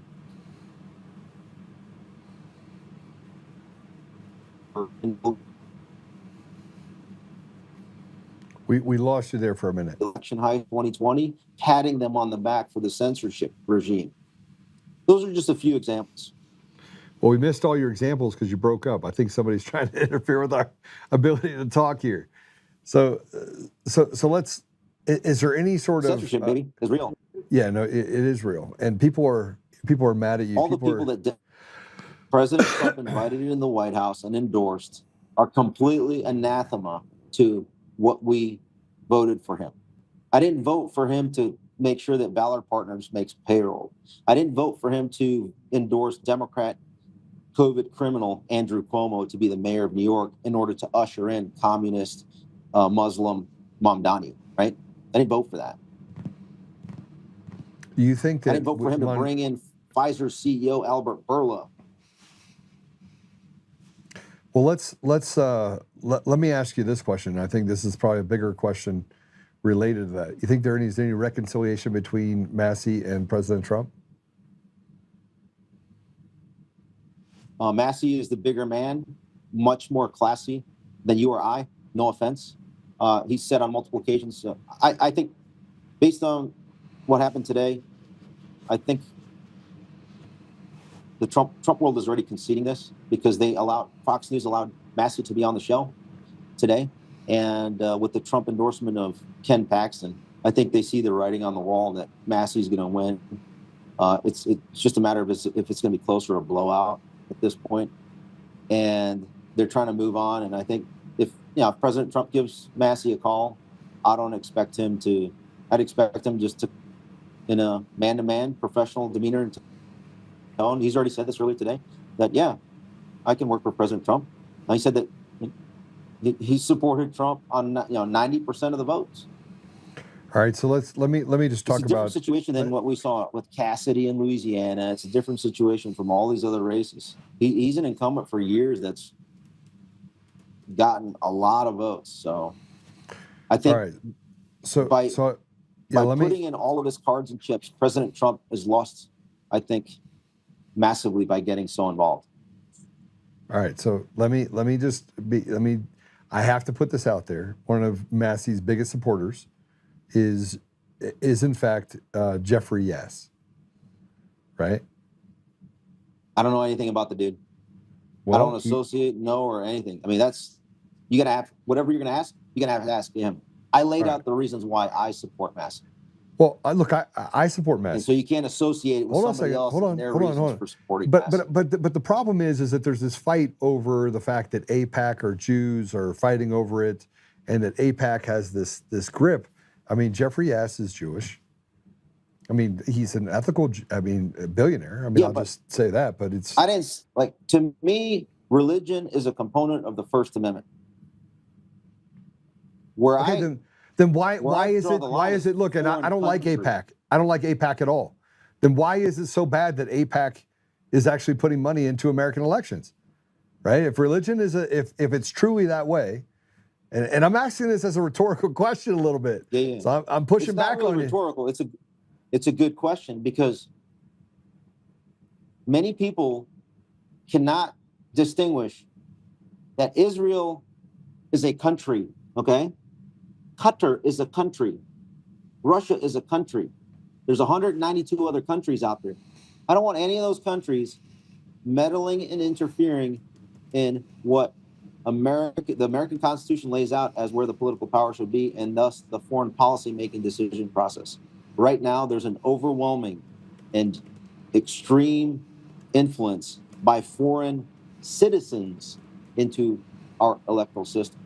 So I want everybody that takes in foreign money to register as a foreign agent or subagent. So, I mean, we went from a belligerent, illegitimate America 6 Biden criminal syndicate after, because they were basically, first and foremost, they were also part of the Israel first, Ukraine first, some of them CCP first. So that's 3. They're family mutilation first, self-mutilation first, and then America. So that's 6th, America 6th. The Democrats are America 6th. The Republicans we're seeing are America, depending on what Republican it is, it's from America first to America tied for first or America second. And you're seeing a civil war going on right now with national referendum going on here today in Kentucky on whether or not this Republican Party is going to remain America second, or there's now going to be a continued upgrade for Americans first. Okay? Notice I didn't say Christian. I didn't say Muslim. I didn't say Jew. I said countries. Make sense? Yeah. Yeah. Yeah. So, I mean, this is where we get to people picking sides, right? And even on the Republican side, it's like 6 different sides. It's like a big, hexagon, 8 different sides, right? So, and it's 8 different sides. You got a Ukraine first Republican, like Bacon in Nebraska. That guy's like Ukraine first, China second, Israel third, and then America fourth. So that's like 1 Republican. But most of them are not as bad as he is. All right, so most are not as bad. Look, we don't have free and fair elections. We don't even have a media that is free and fair. You got called and told, don't come on Joe Oltmann's show, right? I mean, I like Thomas Massie. And I wake up one day, I lift my head up, and President Trump's like, screw Thomas Massie. And I'm thinking to myself, shit. Yeah, because the reason why he did that, Joe, I don't know how close you're watching this, Miriam Adelson dropped $250,000 into Trump. So after she was able to, through Susie Wiles, remove Elon Musk, and then after Charlie Kirk was murdered, then you have a power vacuum in the White House. And that's when the 180 flip happened, right after Charlie Kirk's murder, because you now no longer have anyone representing the interests of the grassroots, the Twitter community, the Twitter discussion, and the America First crowd. And instead you have Miriam Adelson. If you look up Miriam Adelson's public statements and everything that you can find of her publicly, the only cause she is concerned about and has given public speeches about are what? Israeli causes. Yeah. I mean, look, That's the ADL, foreign policy. the ADL, the Anti-Defamation League. Last thing real quick. According to Donald Trump, Marco Rubio, and Speaker Mike Johnson, this Iranian war was started because of Israel. This is their words, not mine. Okay, so let's say that's true. Let's say it's true. It's a proxy war. We had another proxy war. No, I'm just quoting them. It's true that they said it. Whether that's the case or not, I don't. So they probably believe 64 dimensional chess. No, that's not 64 level chess. God level chess. I don't think there's such thing as God level chess. All right, but hold on a second. Let's back up for a second. You get my sarcasm. I do, but that my point is that, look, if let's just hypothetically say you got President Trump having 20 people in his ear, and 10 of those people, they get it, right? People that get it don't like to get in the fray. So they'll let the other 10 thinking that President Trump is already going to figure this out. But we talked about before you got on this idea of putting this social contagion in a room, and you have 5 people, 4 actors, one's a real person, and they're like, pick out the square or the rectangle, and it's like square, rectangle, square, square. And the first person who's an actor says that the rectangle is the first one, square. The second one looks and says square. The third one, who's a real person, not an actor, you know what I mean? So we're there, right? We're at that place right now. I got it. We're at that place right now where we're trying to make sense of everything in front of us. Yeah, because now there's even more AI. There's more BS information. And matter of fact, at the polling place, one of the people was like, "Hey, I voted for the other guy. I voted against Massie because I saw an ad how Thomas Massie was in a through poll with AOC and Ilhan. Meanwhile, it's like a total BS AI ad. They bought it." Did you say throuble? Did you say throuble? Did you say throuble? Did you actually say that out loud? Saying. Oh my gosh, what is it? I haven't seen this. What am I missing? Is this Thomas Massie doing bare ass? Did they do that? Was it that, or No, was it this like is some shady It's video? total AI video footage. And so some people just don't know like how effective AI is, and so they think it's a real ad that with like real video coverage. Because people are Should be stupid. illegal. Yeah, you should have to take an IQ test. You have to be over. You have to be over 95 to vote. Can we do that? Make that like the. That would wipe out a lot of voters. Hey, well, we wouldn't have these problems. We wouldn't have people thinking they're kitty cats and furries and, you know, cutting off wieners and grooming kids. I went on Jake Tapper yesterday. I actually mobbed them right at the end of Thomas. By the way, Pete Hegseth drew like 60 people. Massie's getting at a minimum, like in these small towns, 150 people, like on his own, 200, 300. But anyway, at one of his events at the Veterans Park, can't remember the name of the town yesterday, we went, there was CNN was set up, and the reporter was standing there, and I went up there, and I said, hey, I want to introduce you to the most low IQ person ever in the history of humanity in America, because he was wearing the low IQ hat. And I guess it was during Tapper's show, so I got to see if I can crop that out. And the producer was like, hey, we're live. And I said, great. I obviously know that, and so are we. So we're going to do this a double live thing. Like, why should I yield to you? Like, we're peers here. I'm an independent broadcaster. Probably get more views on me watching paint dry than you're getting, but whatever. So, well, it's funny anyhow, you say that. speaking of low IQ, I get millions of people that watch my podcast. I have millions of people that watch my podcast. No, not you. I'm talking about CNN. I'm referring to the CNN guy. But what I'm saying is that you get more views when you're just taking a nap live than CNN does. But it's what's funny is that people are starting to step away from all the socials, just go to my website. So you got millions of people that go to my website to watch the show, and then they're gravitating towards the ones that are less likely to censor them. So like Spotify is going through the roof, Apple Podcasts going through the roof, Roku. We just actually went on. This is a referendum on two things. One is the Republican Party going to remain America second, or are we going to upgrade to Americans first? And number two, does Fox News control the Republican Party, or does the independent social media, particularly X, now the power center for information within the Republican Party? That's really the two referendums that are taking place today. Yeah, I don't know. I do know that right now there's a large. Whoop! We lost him. I'm here. Oh, what happened, guys? I do know that there's a huge amount of support for Thomas Massie across the country. I also know that there's opportunity in chaos, right? So could we be dealing with this idea that Thomas Massie and President Trump and everyone else, like there's this break that's happening? Because, I mean, Matt Gaetz was there interviewing Thomas Massie too, and he's a loyalist to President Trump. So what you can see this kind of, this rub being created, but there's almost like this diamond coming out of the middle of it. If President Trump, and I'm going to predict this, if President Trump comes back in and decides I'm going to connect with Thomas Massie and make the phone call to him and break bread and say, okay, we need to work together, is that an indication that President Trump is seeing that the American people are seeing that these promises haven't been made yet? Because I want everybody arrested at the Dominion voting system. I want people to actually tried for treason. You know how I feel about it. Yeah, nailed it. Just hey,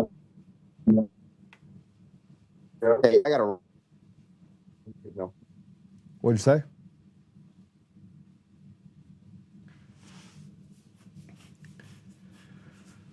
Okay, well, there's some questions that I wanted to ask him that are fundamental to this, and that is the government surveillance and freedom of speech, the influence of Israel and foreign lobbying in Washington, and whether or not is this perceived or is it real? Let me know when he's back on, by the way. Just ping me when he gets back on. We lost his video. And what's really weird is that every time Ivan comes on, the same thing happens. The video goes crazy. And then on the foreign aid and American first sovereignty, there's a lot of things that Massie talks about.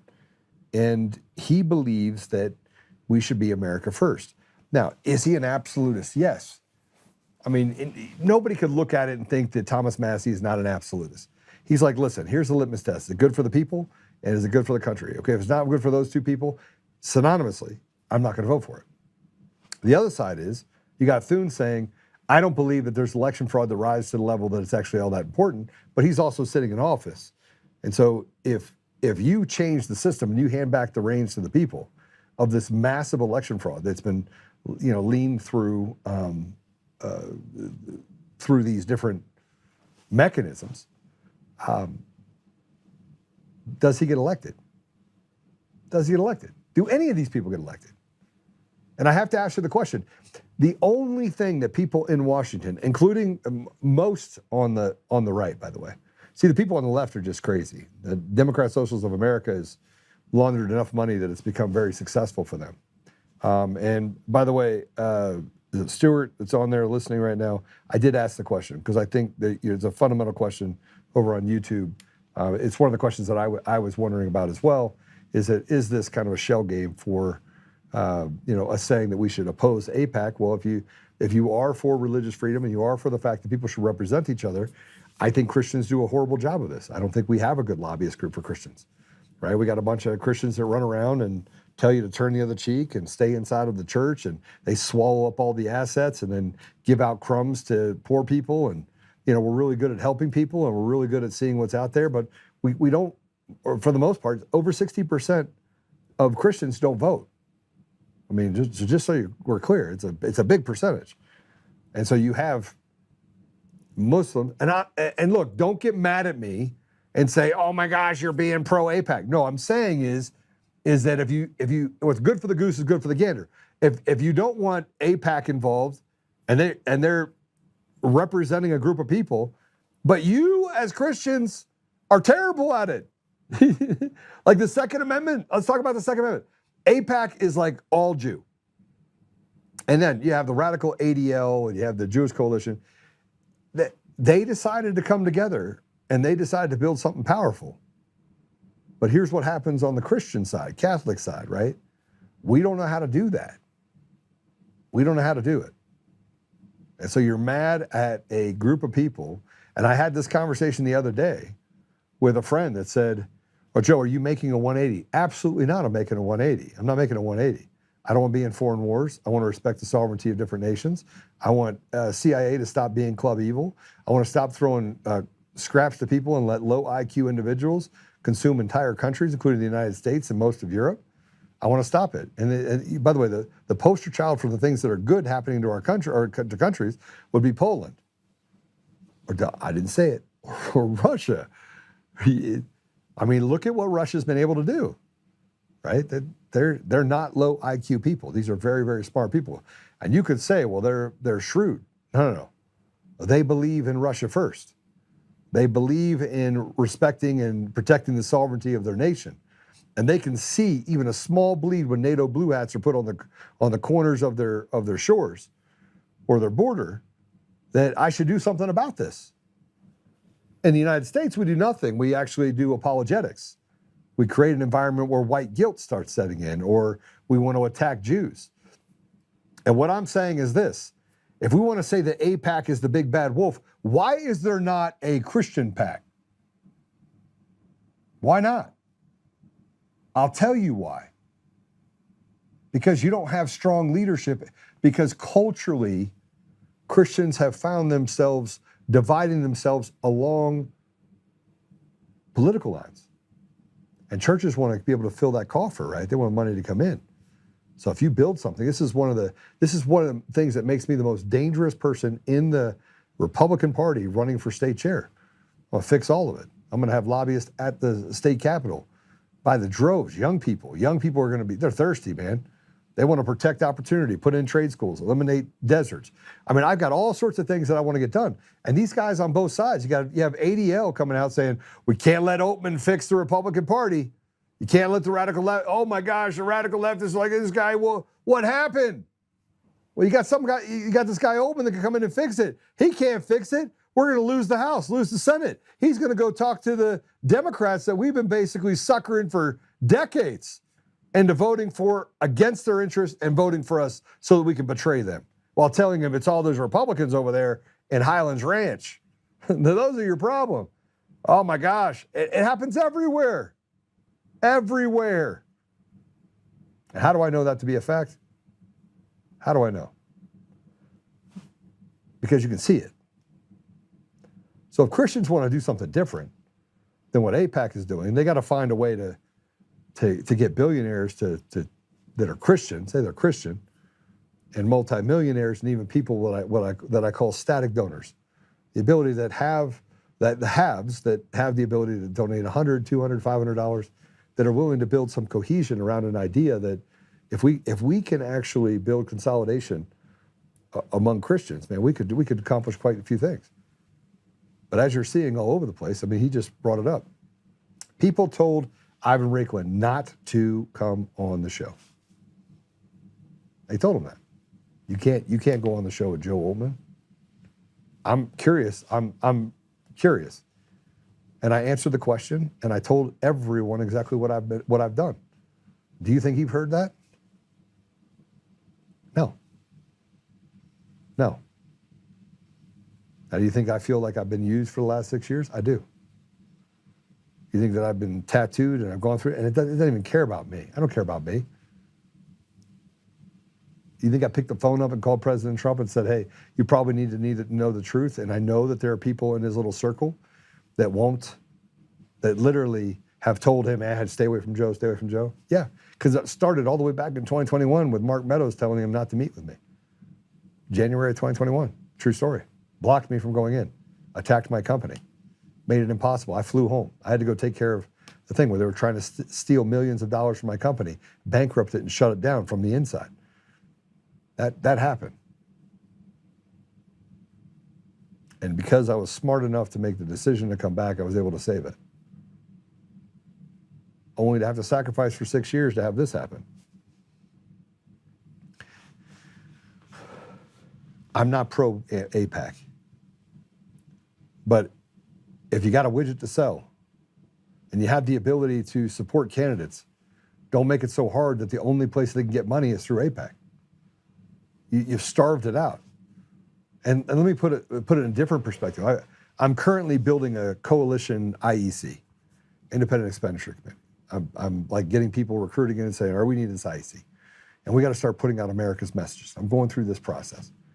And so I pick up the phone and call my friend, and I was like, send me some money. He's like, okay, done. I called my other friend, and I was like, I need some more money. Send me some money. Boom. He sends it. Boom. And I'm having conversations with people about what the ideas are in order to save our state by building a coalition where we can actually start talking to the people and make it so that they can understand what truth is. I get a phone call from two guys, and they're like, Joe, we already have this deal, and this interferes with our ability to get money from these people, and, and we need you to shut it down. Why? Why? Why am I being told to shut stuff down? Why am I being told that I can't actually fight for the people in my community and in the state and the country? Why are people calling Ivan Raiklin, telling him, don't go on Joe's show? And look, he made some good points. But it's not like you don't have the friends of my friends or my enemies of my friends, and you have money that's switching hands. I'm not pro AIPAC. But what I am saying is there's a lot of influence to go along, and AIPAC is just one little piece of it. Are they funneling money through it? Yes. But let's look at the other things that come through these funnels of people controlling the levers of power. And a lot of times they do it by saying the only place you can get money. So you have 40 other people that have money. Let's say 40 other people, let's say, are billionaires, right? And they're not AIPAC people. AIPAC walks over and says, hey, don't give them any money. So he has to take my money. Now they're all in and out together. It doesn't matter where the power is yielded. It doesn't matter who holds the power. It all gets steered to do exactly the biddings of the people that want the biddings to be done. It's never been in recent history. It hasn't been of the people, for the people, by the people, and it's not AIPAC that's the problem. It's the fact that you have this collusion, this cartel government, these people that are working together in order to, raise your taxes so you're paying 56 cents on every dollar. Everyone is fatigued. You could be living in a $3 million house, you're fatigued because they are trying to take everything you have all the time. Setting you new tax bills and take this and do that and put up cameras. And I mean, the spider web to catch the American people off guard is absolutely fun. It's so big. They find a way to take from you. I guarantee you. So the whole thing with Massie, I hope the thing with Massie works itself out. Massie talks about things that are fundamental to all of you, but I also believe those same things are fundamental to President Trump. But when you have so many people in there that are screaming fire, fire, fire, he's got to figure out what his priorities are. And it's a very unpopular job to have. And frankly, if the Republicans are standing against, let me just put it this way. Thomas Massie is, let's say the Republicans right now, Thune and everyone else is doing exactly what was done to Ivan Raiklin. Hey, do you want to talk about it? It's going to have to get uncomfortable. It's not going to get uncomfortable for me. And did it get comfortable for me? I'm not upset at all. I anticipated it. But what if the same thing can be true right now? What if the real betrayers are the ones that are walking and getting in President Trump's ear? Like Thune, Mike Johnson. Hey, Mr. President, we're here to have you. I saw a video today that I thought was interesting, and it said 3 things are true, right? And the first thing it said, well, what if the same thing can be true right now? What if the real betrayers are the ones that are walking and getting in President Trump's ear? Like Thune, Mike Johnson. Hey, Mr. President, we're here to have you. I saw a video today that I thought was interesting, and it said 3 things are true, right? And the first thing it said is that your greatest hater is not a stranger. Your greatest hater is not a stranger. So when you have people that are President Trump's ears, and you have Mike Johnson and you have Thune and you have all these people underneath it, and they're getting together with people like Hakeem Jeffries, and they're like, hey, you know, the American people are pretty stupid. But we have a threat here. We have Thomas Massie. This guy he's getting some steam. We got to go to President Trump and tell him that Thomas Massie is against him. Thomas Massie has walked the line. He said, I don't agree with President Trump here. And he should be able to disagree with President Trump. We've disagreed with President Trump. But the reality of it is he's the commander-in-chief. You should be doing things to align yourself with the commander-in-chief. But then all these other people are doing this in the ear. And pretty soon it gets pretty uncomfortable for President Trump. And then he's like, yeah, you know what? Then Thomas Massie says something, soundbite is sent to President Trump, and all of a sudden he's like, Thomas Massie's a bad guy, we need to find someone to run against him.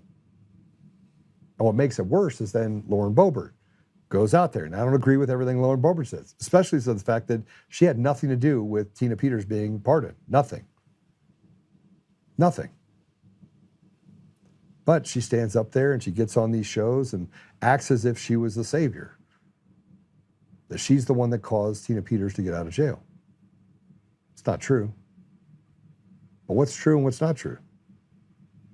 And the whole time, by the way, that all of this stuff is happening, you have this group that pops out of nowhere and says, I'm going to go raise money for Tina Peters. And I'm like, okay, I'll participate.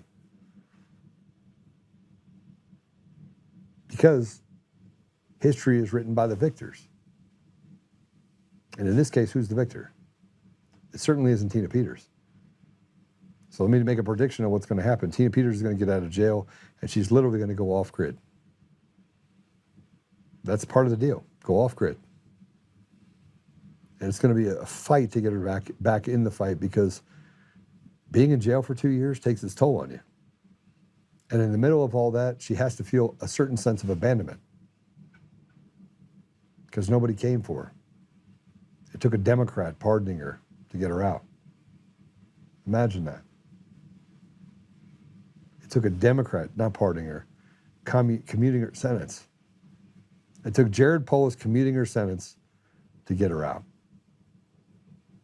I want to point out that nothing has been done about the mail-in ballots. Nothing has been done about the machines. We have all the evidence in the world, and the rotted judiciary and all of these people, it's designed to destroy the American people. And Tina Peters got her reprieve from a Democrat. That's a lot to take in, isn't it? Like, who's looking after Tina Peters? And you had Ivan Raiklin that said that the Marshal Service was ready to go get Tina. But Todd Blanche, who's supposedly on our side, fresh, we'll call him a newbie Republican, He doesn't give a shit about Tina. She's just an old lady. You got everybody out there raising money, doing stuff, and this, by the way, will be the next thing that I talk about. I'm gonna go to a break. We probably having trouble getting on Raiklin. He said his piece. I hope Massie does win. The devil I know is better than the devil I don't know, and I do hope that President Trump and Thomas Massie have some sort of reconciliation that happens. And I do hope that this leads to the broader idea that people are concerned that the things that he promised haven't gotten done, and that there are people holding back levers inside the White House because it's complicated, so things don't get done. And only when President Trump himself moves the boulder do things actually get done swiftly and expeditiously. And look, I don't have all the pieces or parts, but I'd be hard pressed to see anything that's happening right now that favors the American people. So the next part will be, do you feel used? We're going to talk about that a little bit, but we're going to take a commercial break first. We'll be right back.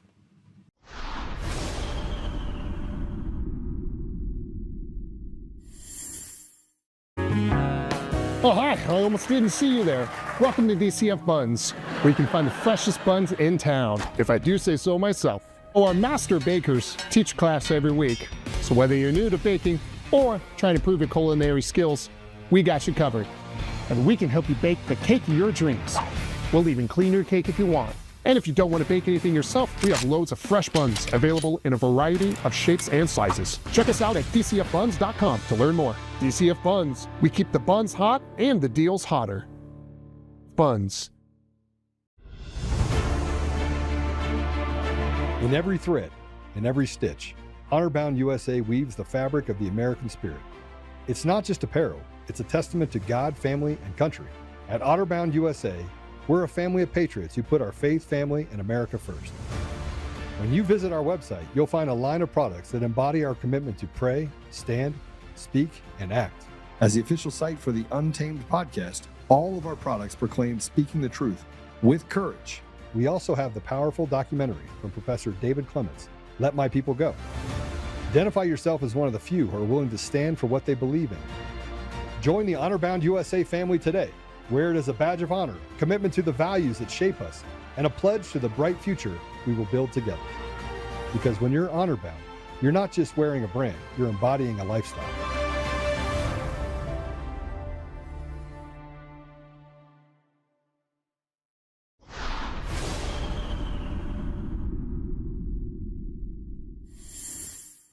I just secretly infiltrated and recorded another live leftist meeting, and you're not going to believe what I heard. I feel like we really need to just figure out a way to take masculinity as it exists today apart, and to reveal just how violent it is, not just to others, but to oneself, and how self-mutilating it is to be socialized as a man in our society. I think there's a lot of really cool avant-garde stuff going on around gender right now. The needle is moving culturally. I feel like the pushback against trans people in the last 5 years, this horrible thing that a lot of people have had to endure, is actually a barometer of the successes that have been made in destabilizing traditional gender roles, normalizing gender nonconformity. And I think that's fucking rad. I wish so many of my friends didn't have to suffer as a result of it, and it sucks. But that's the result of real victories that are being waged by people challenging gender socialization. And I mean, if anybody has any real practical proposals, I'm all ears. But that's where I'm at theoretically. This meeting was conducted today, April 26, 2026, at Firestorm Books in North Carolina, which is a queer, anarchist, Antifa bookstore with two Antifa professors. Antifa professors. They want to disrupt society and take away masculinity.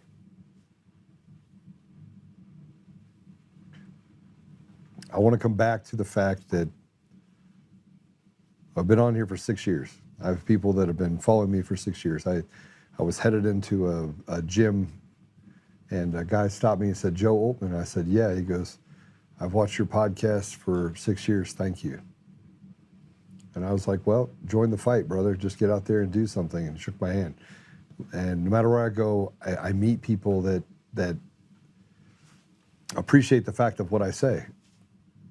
And keep in mind, the left has said that very clearly that somewhere along the line, what I say is harmful, that I call for violence. Because I call for people to be tried for treason, because it's treasonous. And what they're doing to indoctrinate kids is disgusting. And we say nothing, we remain silent, because you're afraid that you might get beat on like me. They might call Ivan and say, "Don't go on Susie's podcast. Don't go on, this popular podcast, because we have to find a way to neutralize Joe Oltmann." He said the quiet part out loud. You guys got to hear it. I just put it up, which means people are watching my podcast on the left, calling people that are supposedly in our camp and saying, "Hey, don't let anybody go on Joe Oltmann's show." That's the reality. Cool Kids Club get to actually dictate things. And he wasn't expecting what I said today. And then I've known Ivan long enough to know that he's going to be like, "Oh shit, this isn't Joe's first rodeo." We let this happen. We let this happen. We let people like this go on and be professors and be evil people and join Captain Evil. Put one foot in the good, one in the bad, say that they're doing great things, attack white people, elevate Muslims, persecute Christians, do all the things that are happening. Censor, I'm looking at what's happening on X. I have been massively censored on X. And for what? What did I say? What did I say that's so bad on X? By the way, we got 135 people on X. Normally it's, 1,000, 1,200. So if 135 people, if you guys will literally just hit the little button to share, this will be a little experiment. How many people are you willing to share? So a lot of people will watch it and then I don't want to get beat on by this person or that person. Share it. Massively. Just share. Let's get to 30 or 40 really quick. Just let's do that. Let's do the same thing on Rumble so you can see how bad it really is. And again, I shouldn't have to go and talk about censorship, but I do. Why? Perfect example of what he said. And I'm talking about people who want to cut penises off, that are professors, that want to do the things that they do with this trans push and normalizing gender confusion. It should be easy to stand up against. Lots of people are afraid. They'll come to my page and say something, and I was like, "Go fish, get out of here." And I'll spit a bunch of truth to them, and most of them can't handle it. I know when it's a bot, not a bot, because the bots will stick around longer. The people where I start spitting truth to, they get so angry they just run away. They want America destroyed and replaced. They want replacement theology to happen where Americans are marginalized because they just take over what we have. And not to do anything with it other than destroy it. Look at what happened in Venezuela. And we act like we haven't seen it before. But you know what? You're right. Joe's bad. Russia's bad. China's bad. Everybody except for the United States and the little shitbags that are basically telling you that you got to cut your kid's penis off and they'll take your kid away. Everyone else is bad but them. And you're too foolish to stand up and say something. It's all in the language. And then I get to stand up, and Charlie Kirk was better at it than me. I'm not afraid to cuss. I'm not afraid to take a couple shots at people. I'm not afraid. Am I frustrated? Yes. Am I angry? Nope. Sure not. I want you to see this. This is Rep. Jamal Bowman.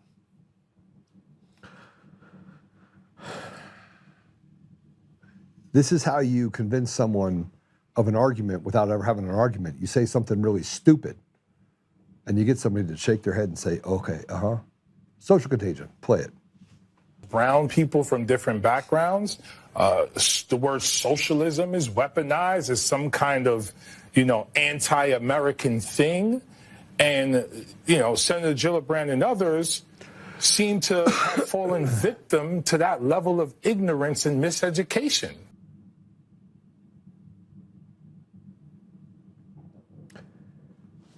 The government controls production, your livelihood, complete allegiance to the state. Flock cameras on every corner, education where only 25% of the kids can read. 25%. And yet we are the bad guys. We're the tyrants. We're the ones that, somewhere along the line, we want to have peace and prosperity, and God forbid you have the things that are fundamental to this country. And the wealthy elites talk about socialism as if they've even been a part of it firsthand. I mean, these are the ones that basically want us to fight each other so that they can be one of the few that are left after we kill each other. And we haven't figured out yet how to turn our army of men and women against what they're trying to do to steal everything about the ethos of what we represent. Ship them out. Ship them all out. President Trump started doing it. He didn't have the stomach for it.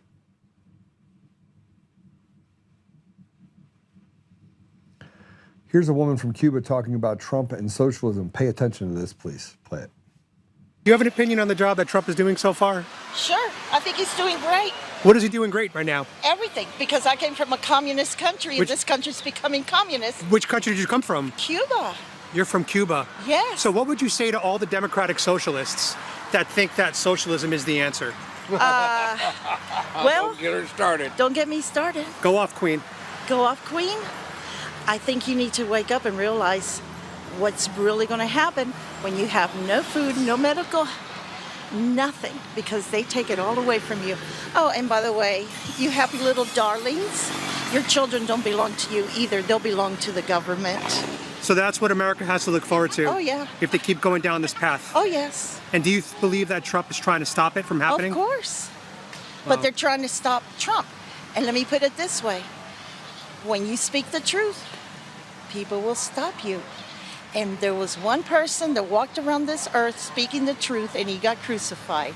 And that was? Jesus Christ. Jesus Christ. I'm not saying Trump is Jesus, but I'm just saying it's the same old pattern.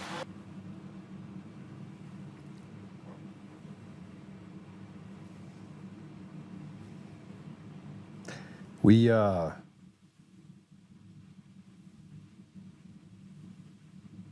want all the glory, and we don't want to do the work for it. And this isn't an indictment of you at all, just so you know. It's more of an indictment that we fall into these traps. And the traps are simple. I mean, we see what President Trump is doing. And again, I keep coming back to it. I did not expect for Ivan to say what he said today. I'm still processing it, because it's just more validation from the outside that somebody said, oh my gosh, Ivan Raiklin is going on Joe Oltmann's show.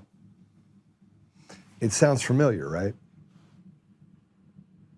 We got Thune out there running his mouth. We got Mike Johnson running his mouth. They both go to President Trump and say, we're looking out for you. He's got 113 appointments that haven't been done, recess appointments. They make sure that they stop that from happening, because God forbid we actually have progress as a country and put people in positions. They want to make sure that these really smart people don't get too much time to fix the problem, because people inside the apparatus will already be slowing it down for them. So this is just another one of those things where they can kind of rattle the cage. I told you what happened when I was in court. They had to put your right hand up. That's my right hand, by the way, it's turned around. And say, I swear to tell the truth and nothing but the truth. Does anyone know what ends? It's so help you God. But in court, they got rid of the so help you God.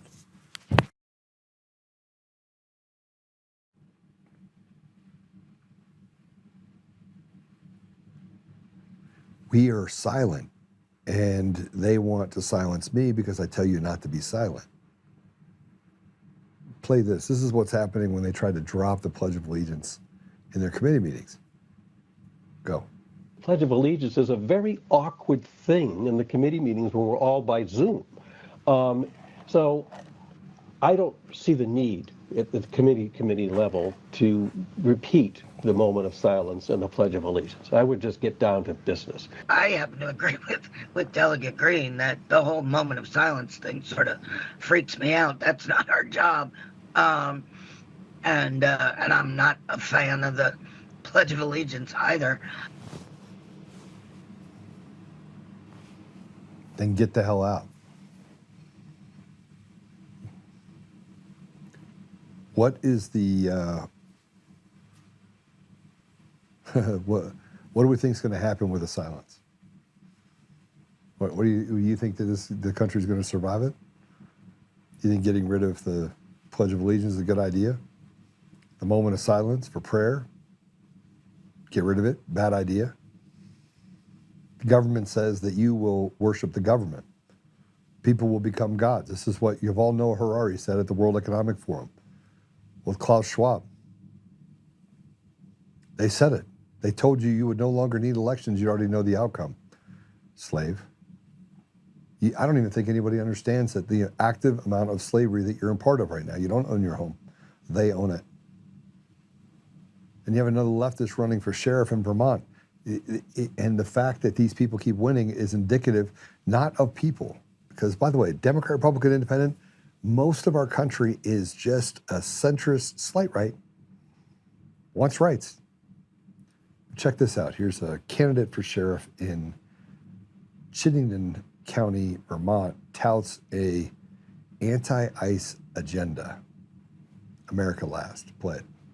Hello, neighbors. Sorry to startle you. My name is Kevin Bloom. I use they, them pronouns, Ward 1. I am running for the office of Sheriff of Chittenden County.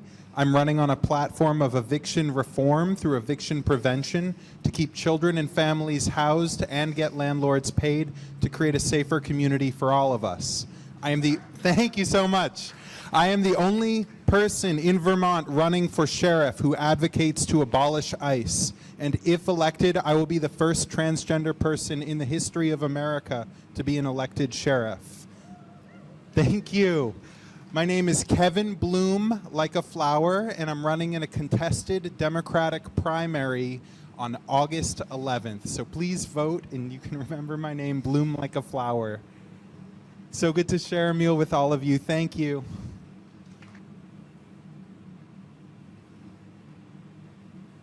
Yeah. What happens when the majority becomes the fully enslaved? You don't think that's happening? Yeah, I think it is. They're attacking our way of life at every level. And they're taking it over our lives step by step. And we're watching it happen and we're silent. And when we get together, we'll go to the Capitol and we'll protest, and then we'll get mocked by the media because we just haven't gone too far. We haven't gone far enough. We haven't evicted these people. We haven't put on the full armor of God. We haven't been able to speak truth.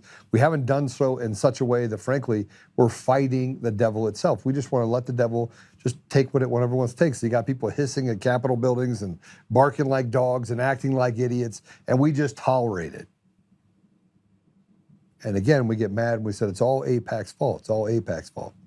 Well, what's AIPAC's fault? And I get on here, we want to talk about specific deals. This is what's happened in Georgia. And, Massie's going to win. He's going to win. Massie's going to win. If they don't steal the election, which they could. But Massie's going to win. And if Massie wins, they're going to have a conversation and get back to the basics. But let's be honest. The America we know right now left us behind. We had a mandate. The American people, Democrats, Republicans, Independents, went to President Trump and said, we're going to make it too big to rig. But they're going to rig downstream at every election across the United States. They're going to capitulate to the fact that President Trump, you could actually be president for another 4 years, knowing you can't run again. And you're a unicorn. Vance isn't going to do what you're going to do. No. Marco Rubio is not going to do what you're going to do. No. And we're not going to solve the fundamental issue, which is the stolen elections in our country that are completely fraudulent. That date back all the way to the 2000s, but probably before that. But at least when you got machines in, you had people that came out and said, this is what's happening. We have all the forensic evidence. If this was a murder trial, guilty, death penalty, go. Treason trial? No. We would have, if we didn't have a rotted judiciary, we would have gotten to the bottom of the 2020 election on November 8th, 10th, 12th. We have the most fundamentally strongest, most capable national security apparatus in the world. And they're going to tell us that the elections weren't stolen, and they put out non-classified reports but hide the classified part behind a wall, and nobody goes to jail? Who's in charge? And to cap it off, here's a public service announcement about being white. If you're white, I am so sorry. These are ads run against real Americans by people who are not Americans. Play it. What do you mean we're lucky to be white? It's not luck, it's privilege. We're privileged that people see us, not a color. Privilege that we don't get stared at when we walk into the room. Privilege that we don't get followed by security when we go shopping. Or pulled over when we're in the wrong neighborhood. We're privileged because society was set up for us, and our silence keeps it in place. We're privileged, and that's unfair.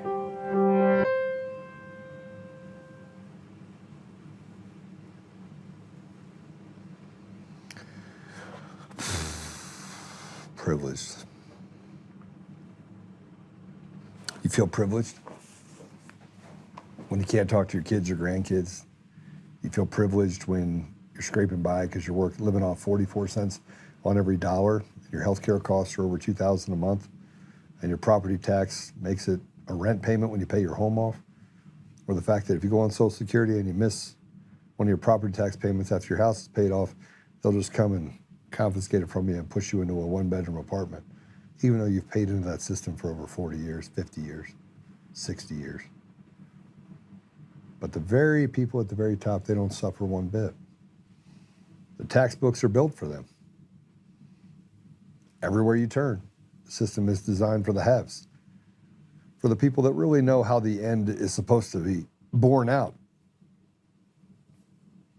And now you should be ashamed of being white. White guilt. I don't have any white guilt. Do you know what happens? The opposite of white guilt is anger. And what do you think they're trying to accomplish? They want to tell black people that you're oppressed because they destroyed everything about your communities. That's true. And then they want to replace you with Somalis that have an IQ of 50. That's true. Then they want to run drugs, and they want to run guns, and they want to have the school to prison pipeline, and they want to persecute you and take the best off the street as quickly as they possibly can by ways of gun violence and other violence. And then while they're doing that, on the other side, they're taking away Second Amendment rights while telling us, by the way, that you shouldn't have the right to speak. All true. And while all this is going on, they're telling you God doesn't exist unless you're a Muslim or a Jew. And the Christians are the Antichrist, which the opposite is true. There you go. That's what we get. And as I sit here and kind of go back and forth on what the, 162 people watching it, by the way, 4 people shared it on X. 4 people. There's the experiment for you. 162 people, and we're like, yeah, but Joe, they take big shots at you. I'll come watch it. I'll get involved in this deal, but I gotta draw the line somewhere because I don't want them to persecute me. It's funny. I'll see all you guys on my podcast on the website though, or on Roku. Pretty excited about that.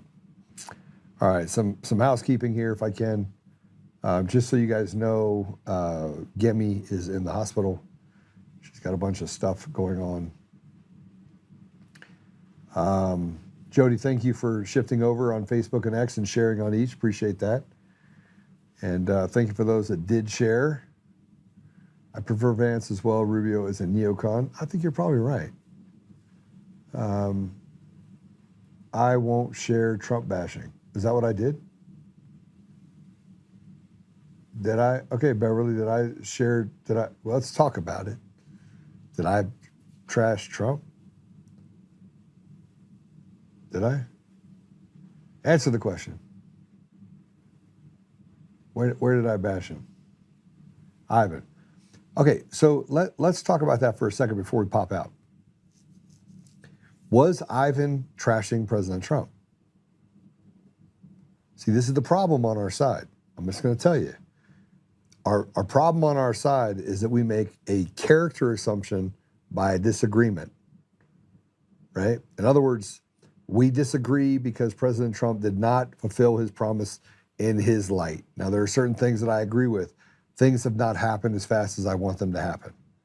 But is that bashing President Trump, or is that criticizing President Trump because he wants more done and he thinks that more should be done?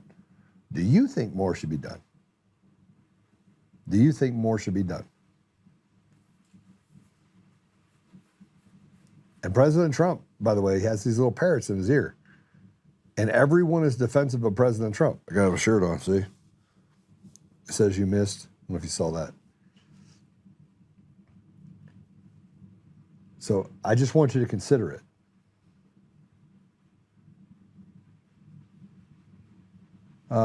Negative criticism. Yeah, he does have negative criticism. Does, positive. That is absolutely true. So do I. 6 years I've gone through this. When an outside attorney called up the Trump campaign attorneys and said, your number one witness is Joe Oltmann, they acted like they had seen a ghost. In the case that I'm involved in, they act like they saw a ghost. Like, are you kidding? He's like, have you talked to Joe? They had never once talked to me. But the same people that talked to Ivan Raiklin are over there talking to the attorneys and doing what they can to slander me. But these are the same people, by the way, that took money from me over 6 years. Some of them stole money from me. I have a settlement, a judgment right now because somebody didn't pay me back.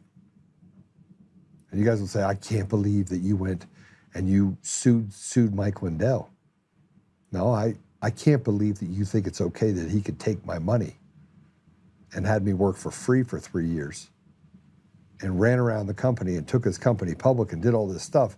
And somewhere along the line, I'm the bad guy. And by the way, I've still supported Mike Lindell. But this is what I get. Oh, Joe did this, Joe did that.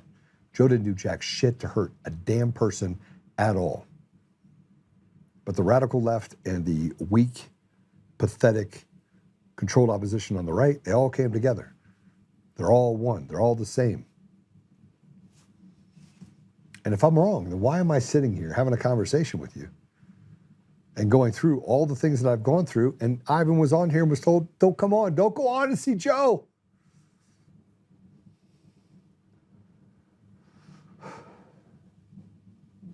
Don't share negative criticism. Why? Iron sharpens iron. We have to. We have to speak the truth. And I think President Trump is amazing. I think he's amazing. I think you'd be hard pressed to find another person other than me, many others, but I mean, there are some others that are willing to stand up. Now he knows how to play this little political game, and he can play it and stomach it. I can't.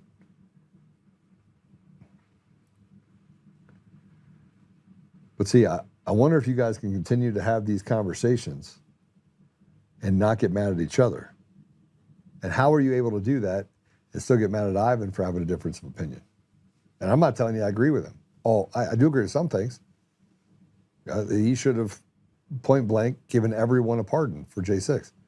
The fact that he didn't is problematic. All the people that ran Eric Coomer all the way down should be in prison right now. Do I think it's happening? Yes. Is it happening too slowly? Yes, it is. And it's emboldened the people that frankly have done horrible things to our people. Trump is only one guy. He has the entire swamp to deal with. I agree with you. The only way to get rid of the deep state, get rid of the terrorists in these countries. I agree with you.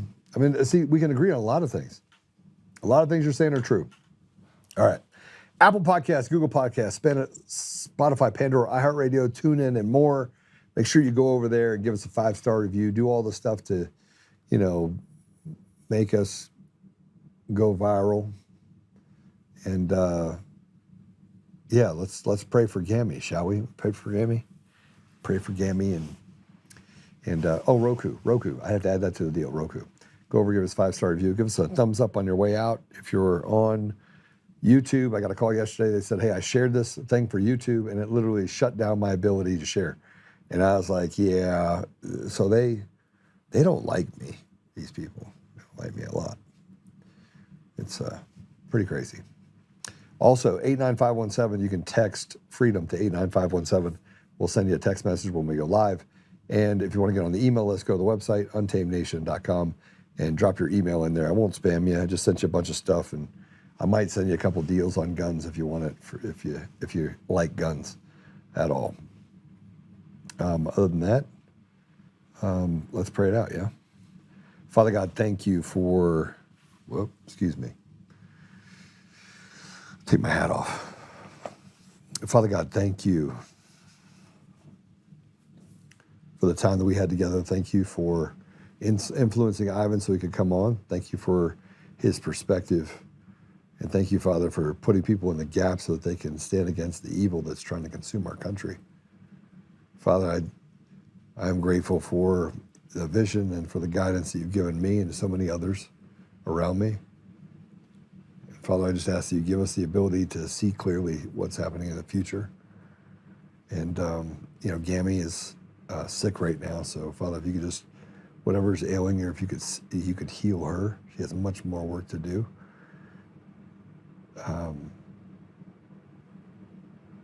Thank you, Father, for,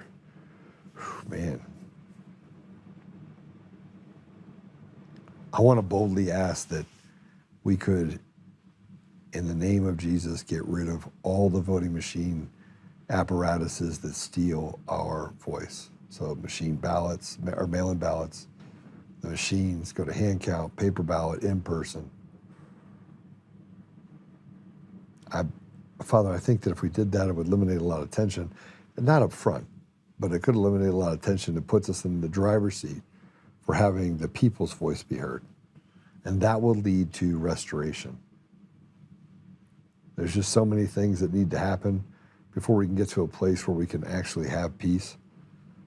But Father, I just ask you to give us the tools that we can know at least what path we're on, and that we can set aside petty differences and really focus in on doing what's right by our brothers and sisters. Father, we ask these things humbly in the name of Jesus Christ. Amen. Pancreatitis and possible gallstones. I saw that.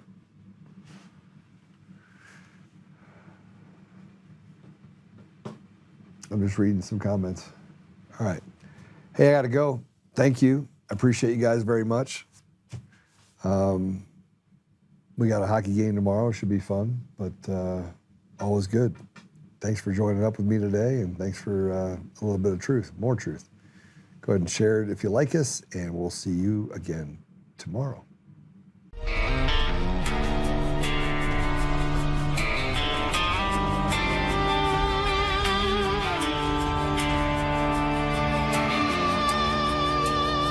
Rise up untamed, in the heart of the fire where the wild ones roam. Joe Oltmann's calling, bringing truth back home. From conservative daily to this untamed fire, we shatter the silence, lifting spirits higher. No chains can hold us, no lies can prevail. Authentic and fearless on this rugged trail. Patriots gather under stars and stripes. Untamed nation, igniting the night. Untamed nation, let the truth roll out in this land of the free. Standing proud from sea to shining sea, we won't back down. Catch the fire, wear the crown. Untamed nation, it's our battle song, motivating hearts where the brave belong. Yeah, untamed and wild, forever strong. Play it again all night long.